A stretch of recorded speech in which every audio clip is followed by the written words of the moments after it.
j'aimerais leur dire Kolemate. Omoni, ata yo omonaka mboma ya nzetete. Mwana na yo aomonango. Omoni lutte tozo mener. Nga même nga ndenge nazo bundu.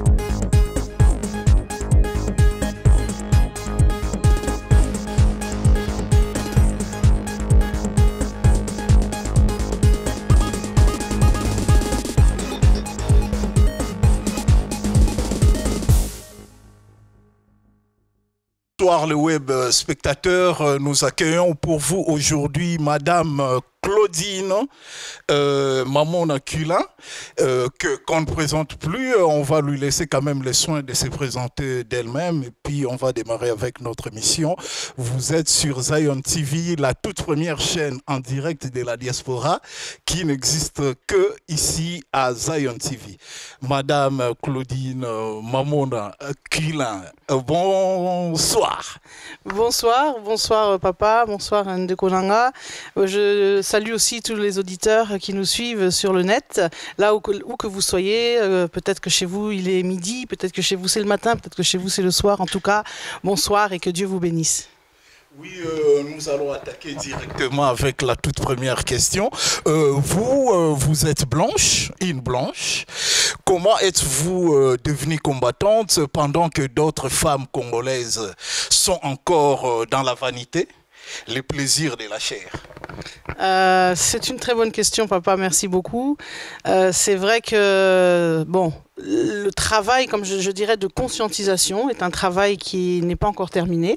Merci, je dis gloire à Dieu, je rends grâce à Dieu que déjà un grand travail a été effectué. Mes frères, mes sœurs qui sont engagés dans le combat depuis de nombreuses années ont déjà réussi et fait ce travail de pouvoir conscientiser quand même les frères et les sœurs congolaises. Et c'est très important, vraiment c'est l'appel que moi je lance tout le temps à tout le monde de réellement prendre conscience qu'il est temps de se lever. Alors, la question de savoir comment moi, effectivement, je me retrouve en tant que, oui, blanche, effectivement, je l'ai dit, je suis une Européenne à 100%, 200%, je suis franco-autrichienne biologiquement. Et bah, le fait de me retrouver dans le combat, j'allais dire, c'est d'abord, premièrement, bon, on pourrait dire que ça pourrait être naturel dans le sens où la politique, c'est quelque chose que j'ai dans le sang, entre guillemets, parce que c'est une histoire de famille. Mon père est engagé en politique, fait aussi de la politique.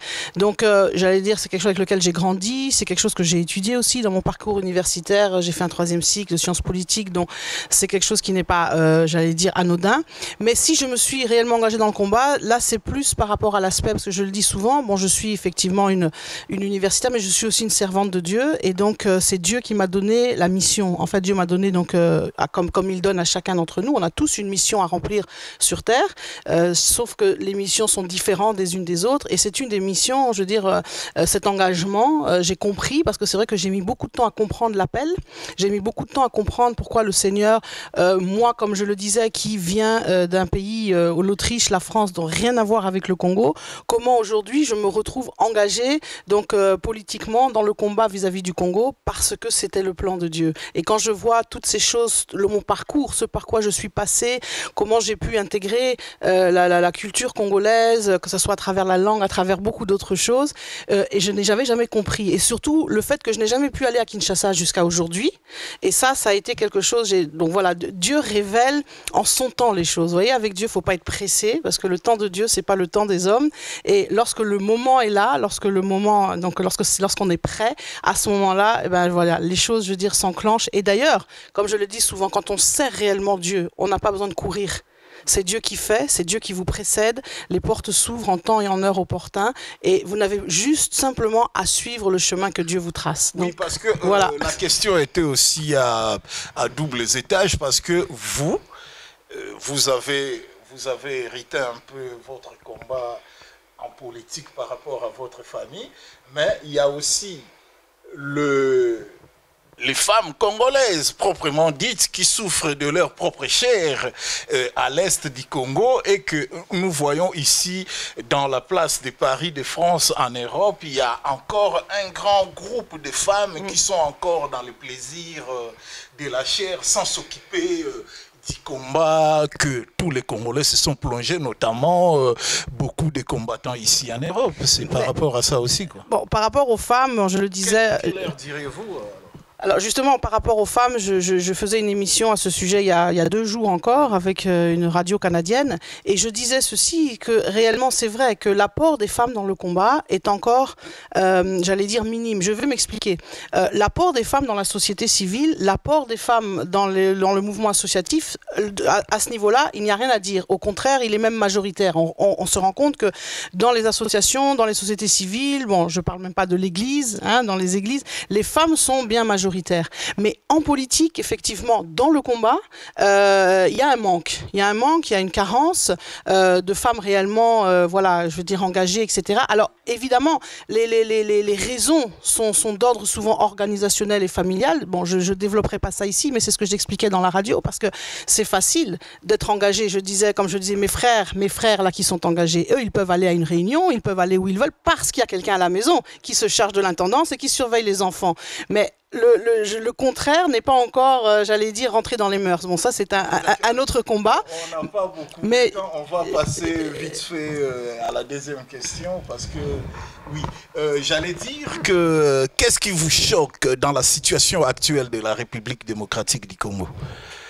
Qu'est-ce qui vous choque actuellement dans la situation politique, dans la situation actuelle de la République démocratique du Congo? Parce que vous êtes blanche et puis ça vous choque plus que même certains Congolais. Qu'est-ce qui vous choque exactement? Bon, choqué, je pense que c'est pas le mot. Je pense que le mot qui convient le mieux, c'est ce que disait mon ami Stéphane Essel, indignez-vous, c'est-à-dire l'indignation. Je suis indignée face à ce qui se passe et si, parce que ça rejoint un peu à la question que vous posiez tout à l'heure, si d'autres femmes congolaises n'ont pas encore peut-être pris conscience, c'est uniquement, comme je le dis, un problème de prise de conscience aussi, d'information. Vous savez, pour nous c'est évident de ce qui se passe à l'est du Congo, les viols, nous sommes avec ça en permanence, nous connaissons ces informations parce que nous travaillons là-dessus, bon. Mais il y a d'autres personnes aussi bizarres, entre guillemets, que ça puisse paraître, qui ne connaissent pas encore la situation. Tout comme on dit, par rapport, comme on dit, c'est comme la même chose pour faire une analogie avec la parole. Avec 10 millions de morts, des gens ne connaissent pas encore la situation. C'est ce que c'est pour ça que je dis, je viens. Je disais la même analogie que l'on fait par rapport à la parole de Dieu. Il y a des personnes qui ne connaissent pas encore non plus la parole de Dieu, alors que ça semble inconcevable ou même incroyable de nos jours avec les moyens technologiques, mais c'est un peu la même chose. Donc, ce travail de conscientisation vis-à-vis de ce qui se passe à l'est du Congo, il y a encore un travail. Oui, mais là on parlait de l'est particulièrement des femmes violées. Il y a un travail à faire. Alors maintenant, la question que vous me posiez, pourquoi je suis indignée?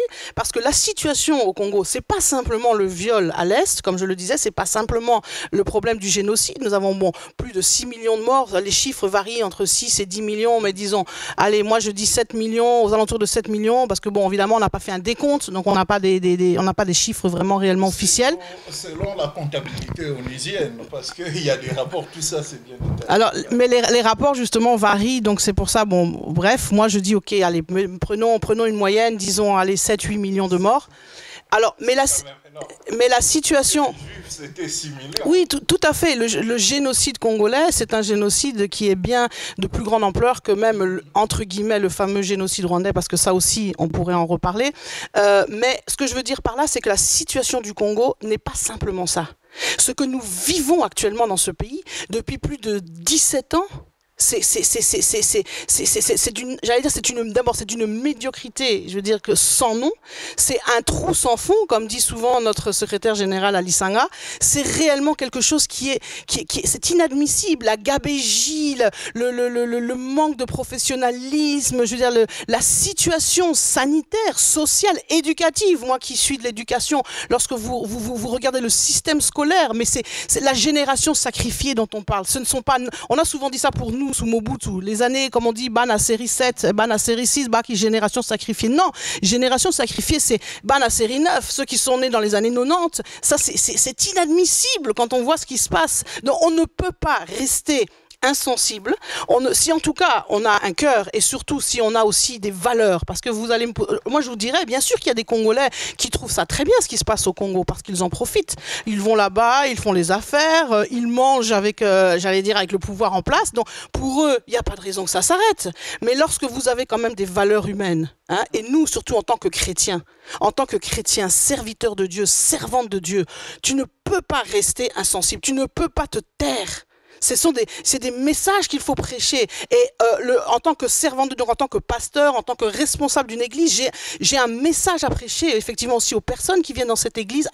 Pour ceux qui sont congolais, en tout cas, il faut les conscientiser. Et même les autres membres de l'église qui ne sont pas de nationalité congolaise, il y a aussi quand même un message à faire passer. Dieu a donné une mission aux Congolais.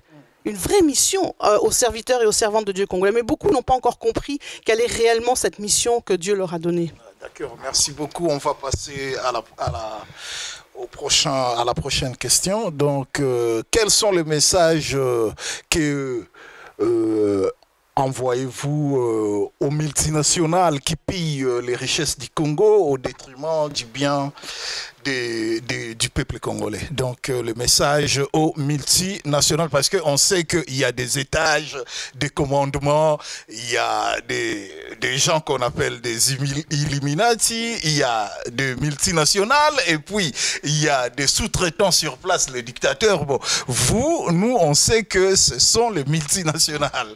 Bon, vous avez, qui sont à l'origine de la situation que vous venez de décrire. Bon, quel est votre message aux multinationales qui traînent le peuple congolais dans cette misère que vous venez de... Bon, je pense qu'il faut faire différenciation de plusieurs choses. Il faut voir si on parle de l'aspect spirituel des choses. Et là, effectivement, c'est un certain langage. Spirituellement parlant, tu as les Illuminati, mais surtout, c'est le groupe de Bilderberg, qui sont extrêmement dangereux.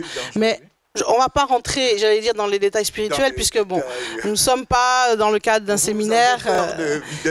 Donc, non, en tout cas, moi. Ils nous font du mal.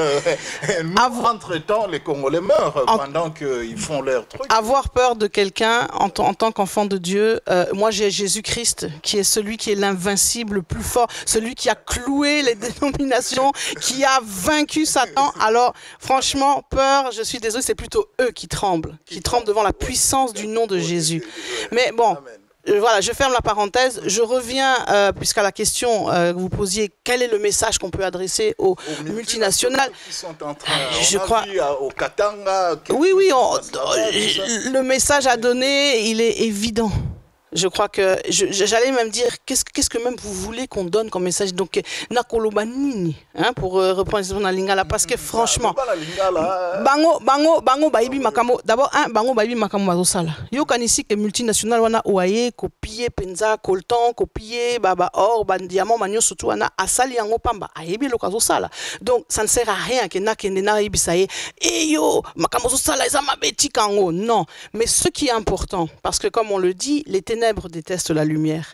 La chose que nous pouvons faire, c'est mettre en lumière les œuvres cachées. C'est-à-dire que ces multinationales, ce dont elles ont horreur, c'est de la publicité. C'est-à-dire qu'on puisse les mettre en relation, c'est-à-dire qu'on puisse établir une relation entre un acte frauduleux qui a été commis et elle-même. Donc le travail à faire, le cri à lancer, entre guillemets, c'est pas vraiment un cri à lancer, c'est un travail à faire, et c'est ce travail que les nouvelles élites s'attellent aussi à faire. C'est aussi dans l'Isanga, donc le groupe dont je fais partie, quelque chose, je veux dire, aussi auquel nous travaillons, c'est effectivement permettre de faire en sorte que toutes ces malversations, ces fraudes, etc. soient dénoncées.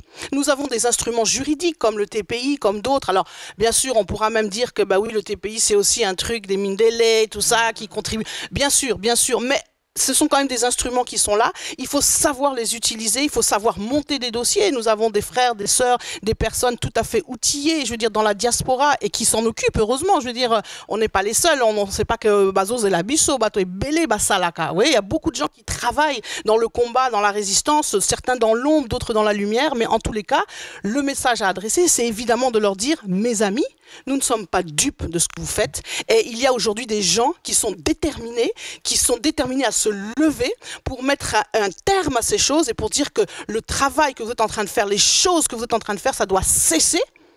Et sachez que, voilà, vous ne pourrez pas continuer impunément à continuer à piller ce pays, à vouloir dépecer ce pays, balkaniser ce pays. Niet, jamais. Vous rencontrerez sur notre chemin des gens debout, des gens qui sont là déterminés pour dire non.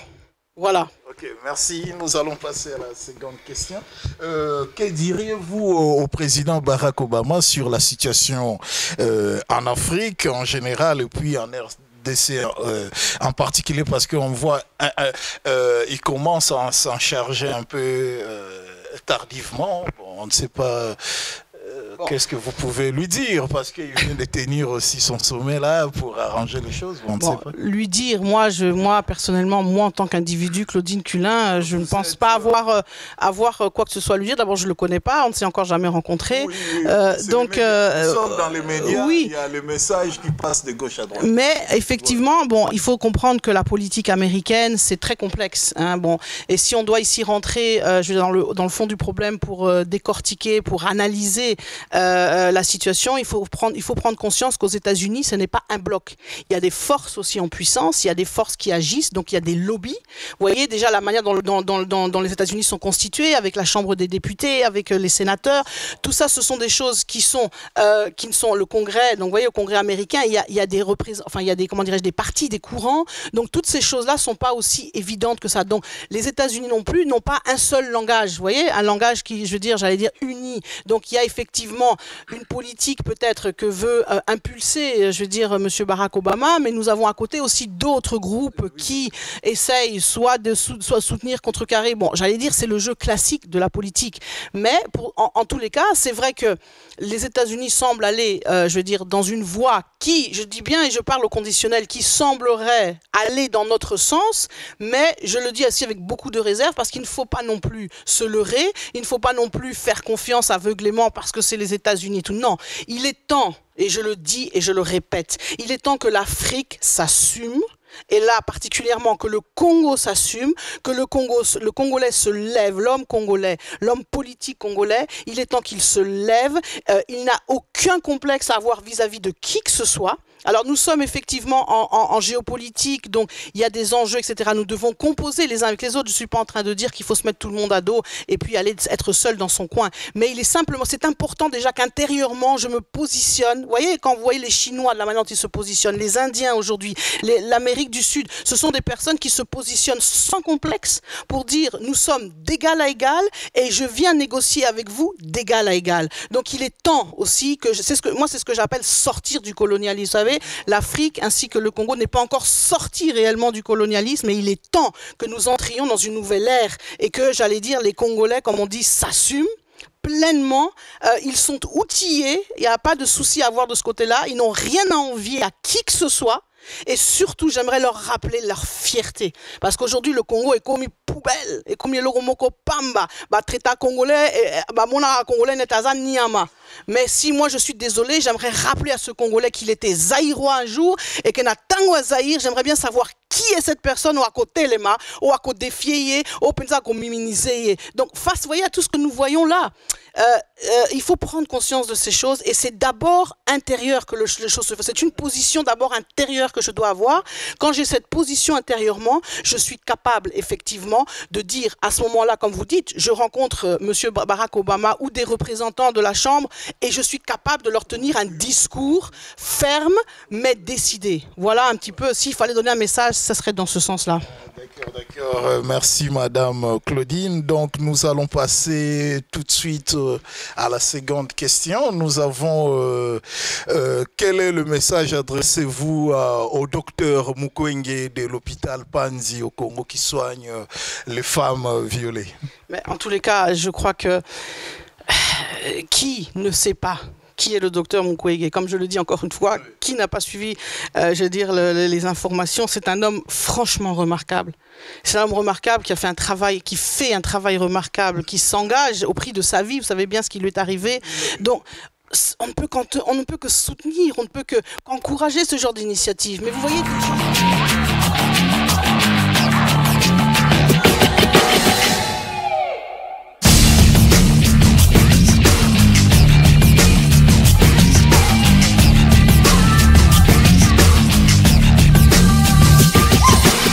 Y les dijo Dios, id por todo el mundo y predicad el evangelio a toda criatura.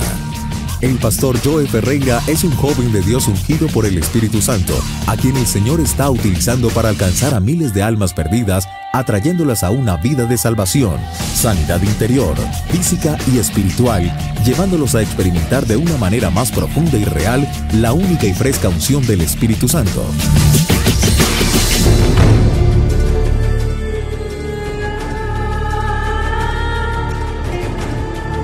Estos países ya han sido parte de este mover de Dios. Multitudes vienen a los pies del Maestro siendo sanados y transformados por su preciosa y magnífica influencia, la del Espíritu Santo sobre las vidas.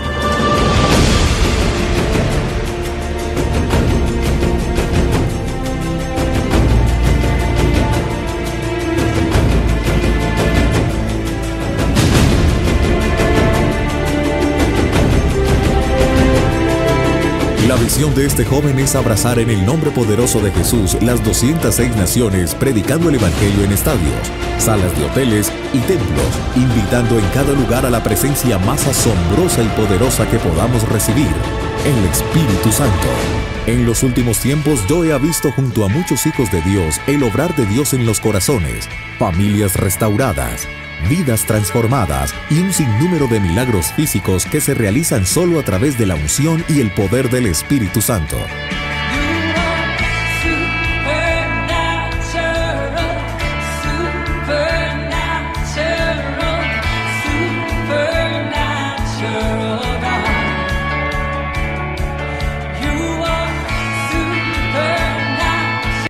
Des gens comme le docteur Mukwege, il y en a au Congo. Et surtout dans cette région à l'Est, il y a des gens réellement qui font un travail qu'on ne connaît pas, qui sont dans l'ombre. Mais c'est, voilà, ce sont des choses à encourager. Et heureusement que dans la diaspora, les gens se mobilisent. J'ai vu qu'il y a des associations qui se créent, qui se forment pour encourager ce qui se passe à l'hôpital Panzi, pour soutenir certains. Il y a des collectes de fonds parfois qui se font. Vous voyez, donc c'est ce genre d'initiative-là qu'il faut continuer à encourager.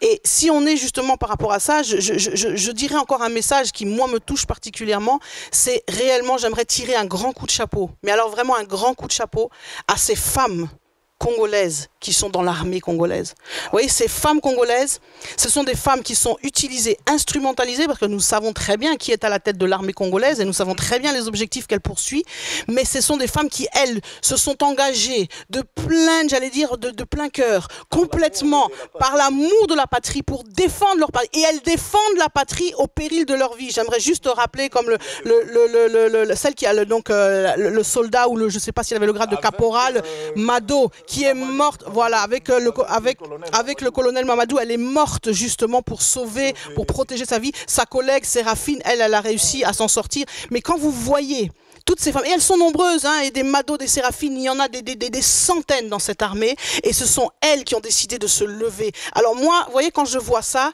ça m'indigne encore plus. J'aimerais appeler mes hommes là, les frères, alors je sais qu'il y a évidemment des hommes dans l'armée congolaise, c'est pas ça, mais leur dire ils sont où?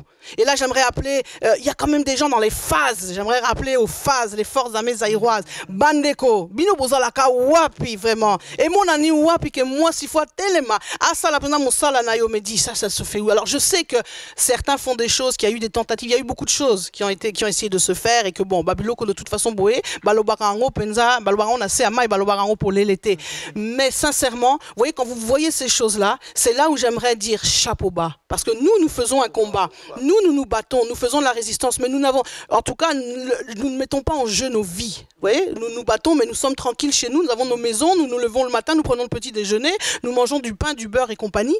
Mais ces femmes-là, elles se battent au péril de leur vie. Alors j'aimerais simplement le rappeler à mes frères, à mes sœurs, que cela va nous permettre peut-être aussi j'allais dire de remettre l'église au milieu du village, un peu, hein, de redescendre, comme est-ce que certains prennent la grosse tête et tout, ça va nous permettre un peu de redescendre pour se rendre compte que ça, ce sont des vrais combattants, des vraies résistantes, et vraiment, encore une fois, je le dis, je leur tire mon chapeau. Oui, aviez-vous quelque chose à rajouter dans tout ce que nous venons de dire, parce que j'ai encore plusieurs autres questions qui concernent beaucoup plus la politique intérieure de la RDC. Bon, je ne sais pas si vous êtes bien outillé pour répondre à ces genres de questions, ou sinon, si vous n'êtes pas bien outillé, vous pouvez juste nous donner votre mot de la fin pour que nous puissions passer à d'autres programmes. Moi, comme je dis, je suis à votre disposition. Si vous avez des questions dans la mesure du possible où je peux y répondre, j'y réponds. Il n'y a pas de problème. Hein. Donc, c'est à vous de voir. Bon, en tous les cas, je pense que le message a été lancé, a été très clair. Très clair, très clair. Donc, je vous remercie d'ailleurs. Donc, voilà. Donc, si vous avez encore une question à me poser, j'y réponds. Bon, sinon, il n'y a pas de souci. Une toute dernière question sur l'actualité de l'ère.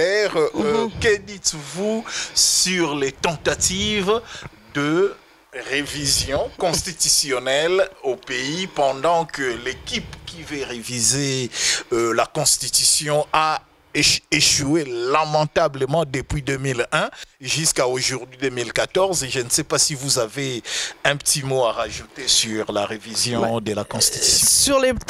D'abord, j'aimerais vous justement, c'est un très bon passage, j'aimerais vous ramener.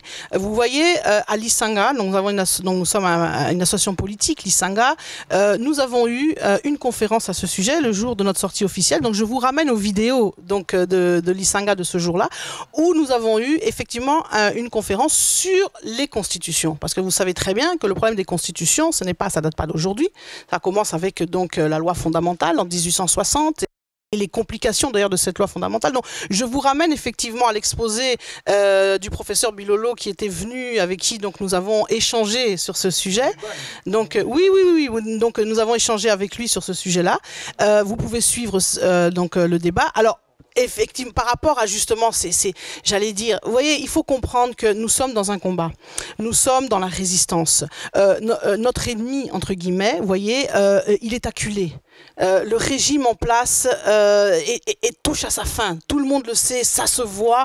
Il n'y en a plus pour longtemps, comme on dit. Alors évidemment, il n'y en a plus pour longtemps. Ça peut durer encore 6 mois, comme ça peut durer 6 ans. Mais il n'y en a plus pour longtemps. Et par rapport à ça, c'est normal que le régime en place est de bonne guerre. Il essaye de tout faire pour pouvoir se maintenir.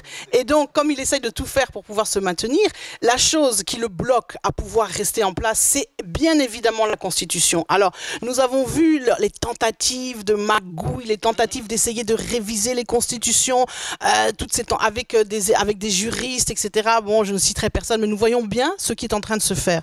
Eh bien, nous, justement, dans la diaspora, nous ne sommes pas dupes. Et comme on dit aussi, donc toute personne qui se bat contre ce régime n'est pas dupe.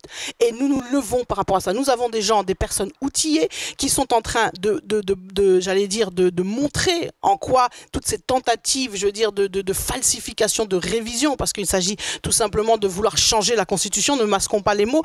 Eh bien, justement, nous sommes là. Nous leur disons, tant que vous continuerez à faire ça, nous serons toujours sur votre chemin. Nous vous laisserons pas faire. Parce que nous ne sommes pas d'accord, il est temps que ce régime cesse. Il est temps que M. Kabila parte et il est temps que les choses au Congo changent. Donc, quoi qu'ils puissent faire, quelle que soit leur manigance, moi, je voudrais leur dire, nous sommes déterminés. Et ils nous trouveront sur leur route. Parce que ça, c'est très, très important. Et donc, nous ne laisserons pas passer. Vous voyez, nous sommes vigilants. Nous regardons, nous observons et nous ne laisserons pas passer toutes ces tentatives, j'allais dire, de révision, etc.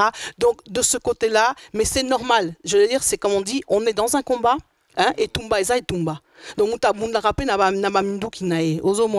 c'est tout à fait normal, mais voilà, c'est notre rôle à savoir aussi répondre. Oui, Madame Claudine Mamona Kilin. Donc, tout le plaisir a été pour nous d'avoir tous ces éclairages que nous venons d'avoir. Autrement, on ne l'aurait pas eu, hein, si on n'avait pas invité Madame Claudine. Oui. Donc, elle est même disposée à revenir prochainement pour nous détailler autre chose, mais pour aujourd'hui, nous nous arrêtons là parce que nous avons d'autres invités à accueillir. Donc, je ne sais pas si vous voulez saluer des gens ou... Alors, moi, d'abord, bon, d'abord, on a remercié Bino, l'invitation na bien Bossalinga, effectivement, étant de passage à Paris, na koka ipekoya na ba studio na bino, tout ça, bon voilà, nzamba salara makamo pambate, na nzamba azar et zalakate. Et comme je dis, chaque chose en son temps. Mais vraiment, en tout cas, un grand merci. Message on a Koloba parce que nga makamo ya koboa ke la biloko, koboa ke la bakombo, ça ce sont des choses naza na ba mabanga wana. En tout cas, moi ce n'est pas mon style na kunate, mais je respecte nazo ya on a lobby. Non mais il y a pas de souci, chacun mutaza na ndenge na yenga na critiquera mutute, mais na lobaraka que moi en tout cas naza na domaine wana te, mais ce qui vraiment message on a ko adresser na bato. Et là vraiment na lingi na s'adresser na bato nyo surtout. Premièrement, na lingi na lomamsa na bana nzambe. Et tumba penza otozo lutter, tozo mener. Et à blague te.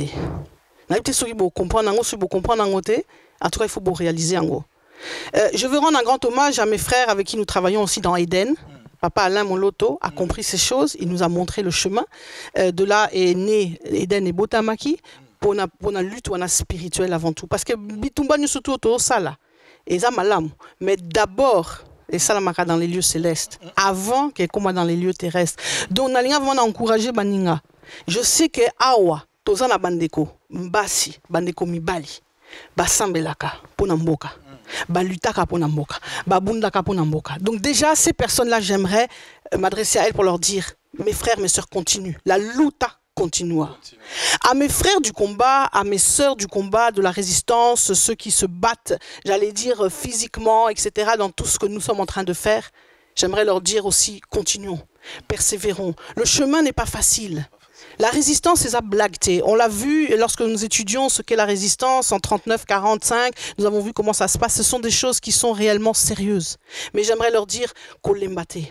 Omoni, ata yo omona kamboma ya nzetete. Mwana na yo a omonango. Omoni lutte tozo mene. Nga même nga ndenge nazo bunda. Na obunda pona ngate. Na bunda pona bana nanga. Parce que héritage nini na rotike la bango.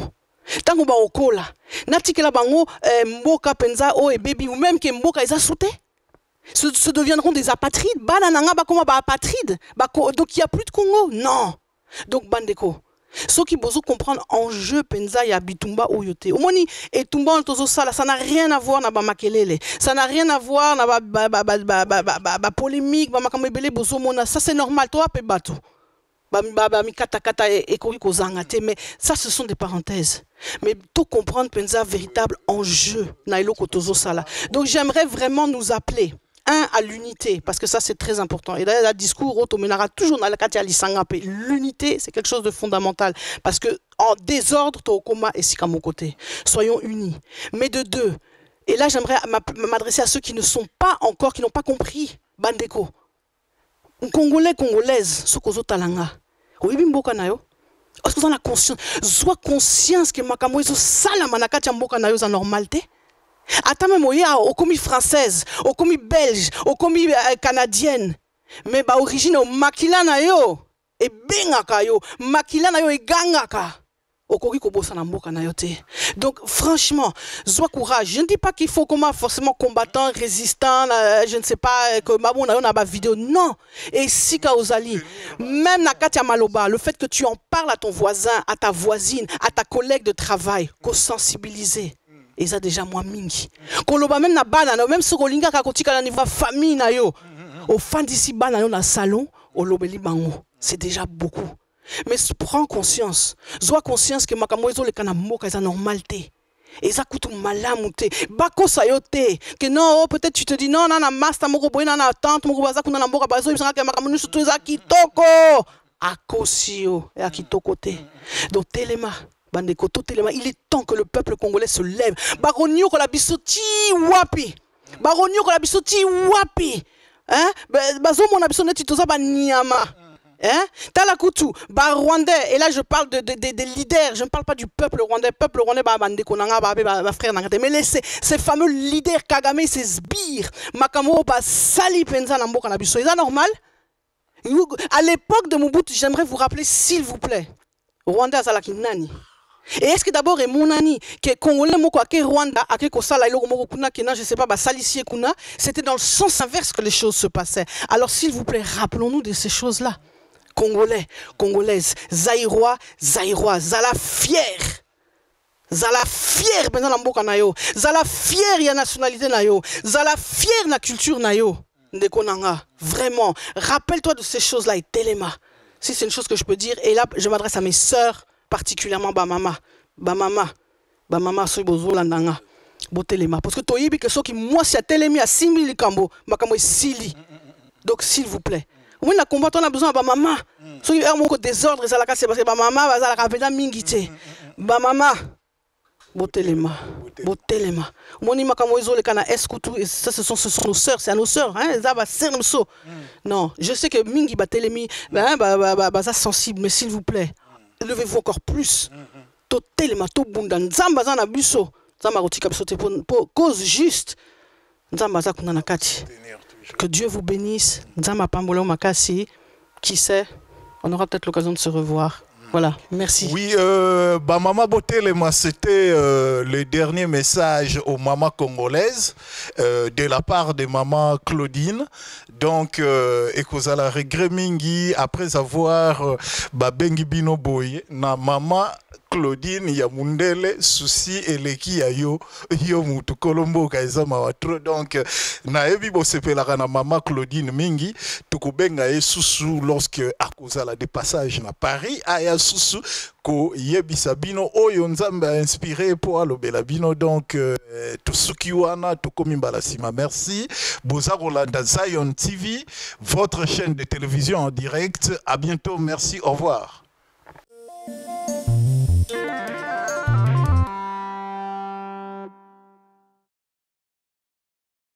Amis internautes, partout où vous nous suivez, et Sika Busotu ou Ozolanda Busso, j'aimerais vraiment vous encourager à regarder Zion TV. Zion TV, c'est une chaîne qui n'est pas le fruit du hasard. Zion TV, pour ceux qui connaissent la Bible, savent déjà que le nom Zion, Sion, les a au hasard. Donc Zion TV, c'est une vision qui a été donnée donc aux visionnaires de cette télévision. Et j'aimerais vraiment vous encourager à suivre, vous serez édifiés parce que vous n'aurez pas simplement des messages qui vous parlent de la parole de Dieu, qui vous édifient spirituellement, mais la vision est aussi au-delà même de la parole de Dieu, au-delà de la Bible, des émissions aussi culturelles, des émissions politiques qui vous permettront aussi, j'allais dire, d'agrandir votre savoir ou disons d'agrandir votre connaissance puisque la Bible dit « Mon peuple périt par manque de connaissance ». Donc suivez avec attention, soyez nombreux à être fidèles à Zion TV.